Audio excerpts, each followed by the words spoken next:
Hello நண்பர்களே, வணக்கம். பார்த்தீங்களா, அவனுக்கு இன்னும் அடாவடி பண்ணிகிட்டு இருக்கிறானுங்கண்ணே.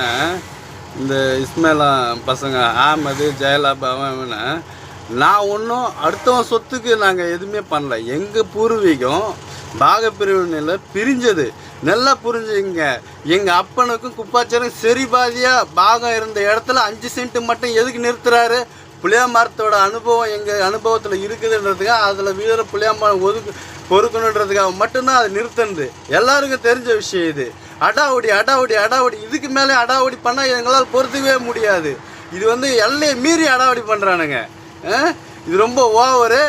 அதே சமயத்தில் ஒவ்வொரு முறையும் அப்போவே ஏதோ சவடால் விட்டான்னு சொல்லிட்டு கோர்ட்டில் கேஸ் பதிவு பண்ணி 2.5 வருஷம் கேஸ் போய் நினச்சில்ல.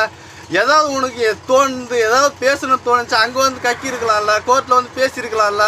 2.5 வருஷம் ஒவ்வொரு மாதமும் வாய்தா வந்துச்சு தானே.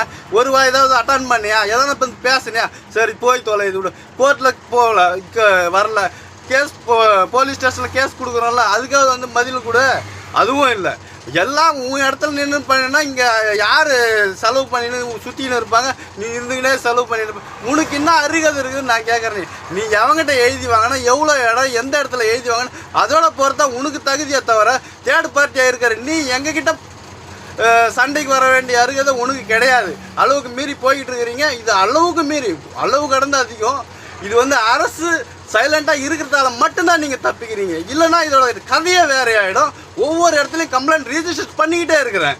ஒரு பாயிண்ட் கூட மிஸ் பண்ணல. எல்லாமே ரிஜிஸ்டரில் தான் இருக்குது. இது என்னைக்கு வெடிக்க என்ன கதை நடக்குன்றது எனக்கு தெரியாது. அதே மாதிரி 19 சென்ட் பாகப்பிரிவினையில் நீங்கள் எப்படி திருட்டுத்தனமாக எடுத்தீங்கன்றது எங்களுக்கு தெரியாது. அது எங்கள் பூர்வீக சொத்து, புரியுதா? இன்னொரு விஷயம், பாகப்பிரிவினையில் எங்கள் அப்பா பேரில் இருந்தால் நீ வீடு கட்டிக்கிற அது எல்லாமே எங்கள் அப்பா பேரில் தான் பட்டாவாக இருந்தது. பாகப்பிரிவினைக்கு முன்னே அந்த 8 சென்ட் எழுதி வாங்குறீங்க. எந்த அடிப்படையில் வாங்குறீங்க? யாருக்கு உரிமை அந்த இடத்த எழுதி கொடுக்குறதுக்கு?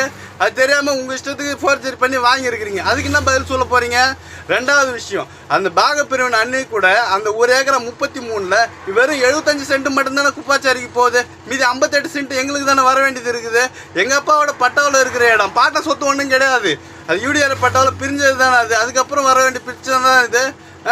எங்கள் அப்பா பட்டாவில் பிரிக்கப்பட்ட 58 சென்ட் 1 ஏக்கரா 33ல் 75 சென்ட் உங்களுக்கு போவ, குப்பாச்சாரிக்கு போவ 58 சென்ட் எங்களுக்கு வர வேண்டியது ஏன் ஏமாத்தினீங்க? ஏன் பித்தலாட்டம் பண்ணீங்க?